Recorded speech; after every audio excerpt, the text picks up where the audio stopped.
আমি এখন বানাবো টাটকা ক্ষীরের নাড়ু। এই প্রথমে একটু ঘি দিলাম, তারপরে এই নারকেলটা ছেড়ে দিচ্ছি।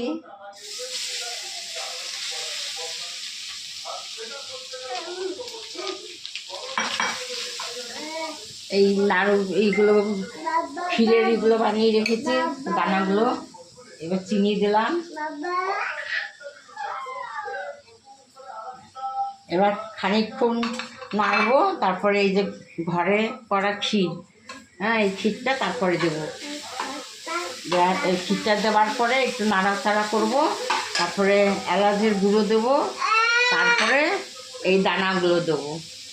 দেখাবো আপনাদের একটা। এই চিনিটা নারকেলের সাথে মিশে গেছে, এবার আমি এই ক্ষীরটা দেবো।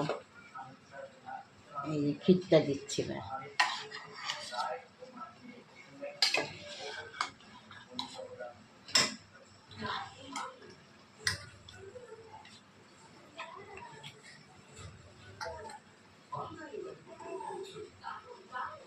ক্ষীরটা দিয়ে দিলাম। এবার আমি একটু নাড়াচাড়া, খানিকক্ষণ নাড়াচাড়া করতে হবে। গ্রেভিটা হয়ে গেছে মোটামুটি। এখন আমি এলাচের দানাগুলো দিয়ে দেবো।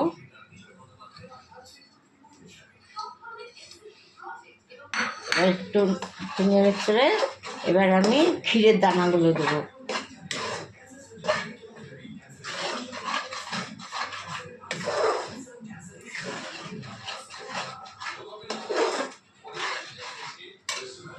এবার আমি ক্ষীরের দানাগুলো দিয়ে দেবো। এই যে ক্ষীর দিয়ে দানা করেছিলাম সেইগুলো দিচ্ছি।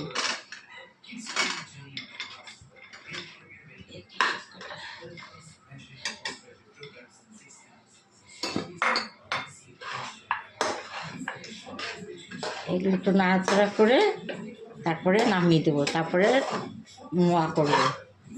মোয়া করার সময় আপনাদের দেখাবো।